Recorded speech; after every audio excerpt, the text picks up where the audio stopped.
You've had a few of these post-game pressers where you've expressed some frustration after this one, especially following another game where you got blown out. What's the emotion right now? Just pissed off. You're trying to figure it out. Everybody in the locker room is kind of searching a little bit, trying to understand what's going wrong, why we can't get off to better starts. Moments in the game where you're clawing back, you can't get consecutive stops, bad possessions on offense that affect our confidence and body language and the vibe. There's a lot wrong, but what are you going to do about it? Like, we have to dig deep, figure it out, believe that we are a good team. Got to stop talking about it and around it and just fight our way through it. You mentioned body language. This seemed to be as about outwardly frustrated as you've been in a game this season. I mean, in a sense, does it feel kind of like a low point, you might say, this season? Yeah, I mean, back-to-back no-shows pretty much. And the hard part is, like, these are winnable games against teams that, for whatever reason, are around the same standings, but around the same place in the standings, and come in and have games against us.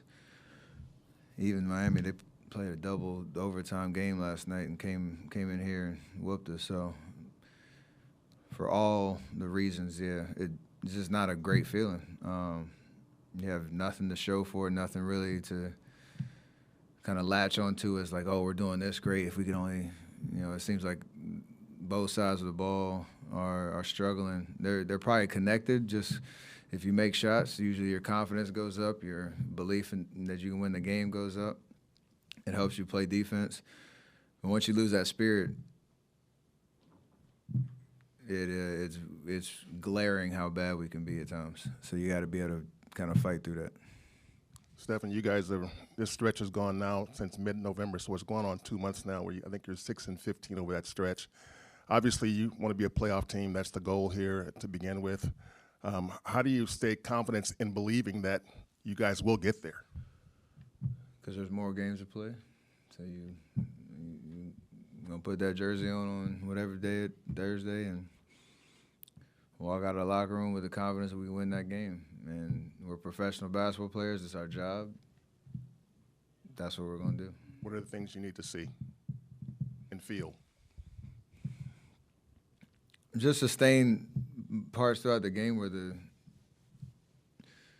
you're getting rewarded for the effort and the execution on both ends of the floor. You want to make shots. Like, talked about it going through the holiday break when the calendar changed. We've only had the Philly game, really, and the Memphis game when I was out where shots have fallen.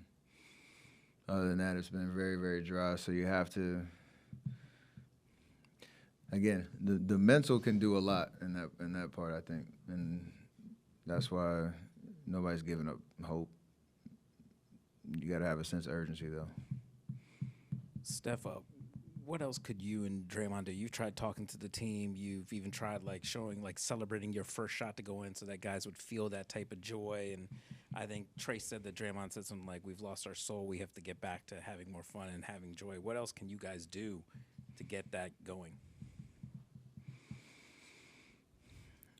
At the end of the day, we are a team, and we are all tied together. We're all accountable for the results of each night, how our season ends up. It's not just a me and Draymond thing. It's not just a me thing. It's a we thing. So what we all need to do is just play with confidence, play with assertiveness, play with the belief that you step on the floor, you can beat anybody, whether it happens or not. Again, that has to be the mindset. Again, until things change, like, it is a collective unit that's responsible to win games, and that has to be the way we battle our way through it. It can't just be pointing fingers. It can't just be, oh, what are you gonna do to help me? It has to be we have to figure it out. And that's the only way it's gonna happen. Steph, why do you think it's so, I don't want to say so easy, but easier than normal for this team to lose its confidence? It's a new group. Yeah, we obviously made an in-season trade, so you're trying to build chemistry on the court, on the fly. We were already in a kind of a downward spiral before that happened, and this team hasn't been. This particular team hasn't done anything. Like there's always comparisons to the 22 season or the last 2 years. Like this team hasn't done anything, so the confidence can wane if. Again, you're missing shots. You're feeling the pressure. You're feeling like everybody's trying to, do a little bit too much to try to get over the hump.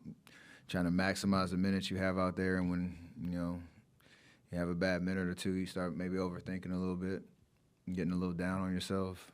We're all kind of victim of that at times. So I don't know. That's just been the kind of pattern with our group. So we have to be able to address that, acknowledge it, and approach things differently.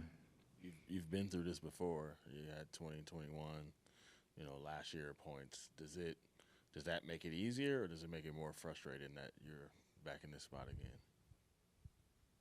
I mean, I hate losing no matter what the situation is. So, the deeper you get into it, you hate having kind of deja vu. So you're trying to not allow your mind to go there, but again, maintain the hope and belief that this team can win. But it's frustrating. I hate when you experience winning, you hate losing even more because you know what it takes to get there. And if you don't have the answers, it's a rough feeling on a night to night, especially when nights like tonight happen. How do you think this team just gets better offensively? That seems to that's 2 straight games under 100 points. Honestly, I have no idea. I wish we're going to try to figure it out, but I don't have an answer right now on that. How big a concern is that you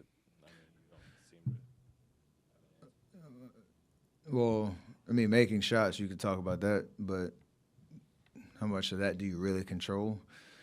I think tonight we created decent shots. They went on multiple runs and they only scored 114. You feel like, all right, you make a couple shots, it changes momentum, you're back in the game, but that's Monday morning quarterback and living in fantasy land of like, oh, if this would have happened, we've had too many nights like that. So I don't know what the answer is on what we need to do differently to make shots or what we need to do differently to sustain quality possessions over the course of the game. But if I did, hopefully it wouldn't happen.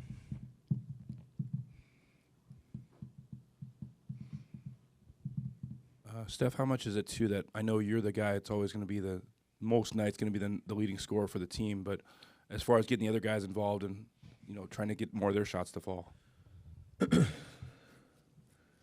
I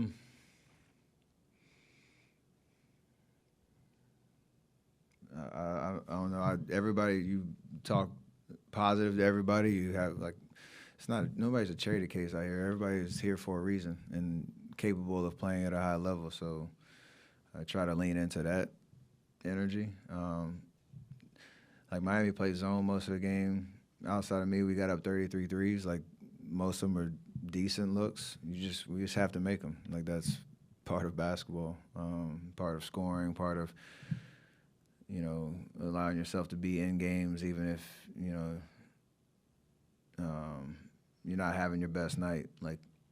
You want to see the ball go in the basket, but you got to continue to think positively, be able to move on to the next shot, the next play, the next game. Not dwell on it too much. It's easier said than done. It's kind of a learned experience, and we got to learn that. Steve was in here earlier, and he said kind of implied that you can have situations where missed shots affect guys defensively. Do you sense any of that happening too? That happens all the way down to 9-year-old AAU basketball.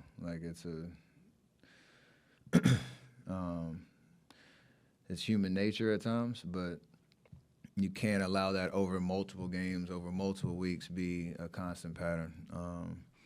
Especially because nobody's going to save you. Nobody's going to stop the play, like, yo, let's put the ball in the basket and let them figure it out. Like, that's not being funny, but that's not going to happen. You have to be able to stay locked in on the other intangibles and the presence to lock in, get stops, still communicate too. Like, I think we were a little quiet tonight on the defensive end.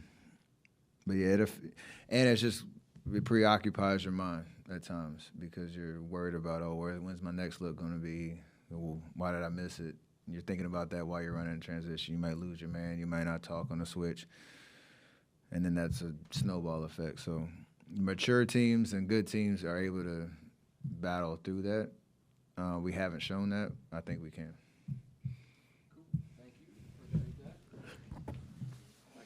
Klay Thompson's recent bench role proves he fits better with the Mavs than the Warriors. The Dallas Mavericks, without Klay Thompson, joined the Golden State Warriors as victors on Thursday's NBA slate, edging out the Portland Trail Blazers 117-111 at the American Airlines Center. Playing without superstar guards Luka Doncic and Kyrie Irving, the Mavericks stunned the Blazers with a 16-0 run in the final minutes, erasing a 109-99 deficit with less than 5 minutes on the clock. Klay Thompson's latest bench role highlights why he's better suited for the Mavs than the Warriors.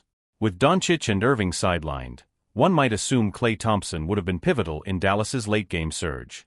Instead, the former Warrior remained on the bench, not returning to the floor after being subbed out with 6:41 remaining.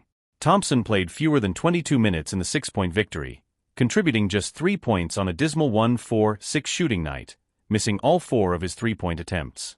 Head coach Jason Kidd relied on players like Spencer Dinwiddie, Quentin Grimes, and Jaden Hardy in crunch time, with Hardy leading the way with a game-high 25 points on 5-4-9 from beyond the arc. January has traditionally been a strong month for the 5-time All-Star, and with Doncic and Irving missing the last 4 games, Thompson was expected to elevate his scoring output. Instead, he has struggled, averaging just 11.8 points on 33.3% shooting overall and 35.7% from three-point range during this stretch.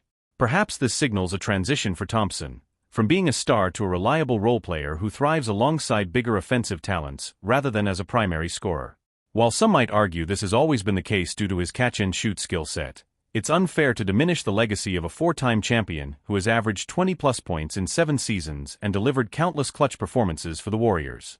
This season, Thompson is averaging a career-low 13.8 points, albeit on a respectable 38.1% from three-point range, also a career low. At this stage of his career, a veteran role supporting offensive superstars like Doncic and Irving might better suit him than trying to maintain a 20-point scoring role alongside Stephen Curry at Golden State. Had Thompson remained with the Warriors, games like Thursday might have become more common, opportunities presented, but results falling short as a relied-upon scoring option. Thompson seems content with his new role, particularly after the Mavericks' victory over the Trail Blazers, which improved their record to 22-16, placing them 2.5 games ahead of the Warriors in the Western Conference standings.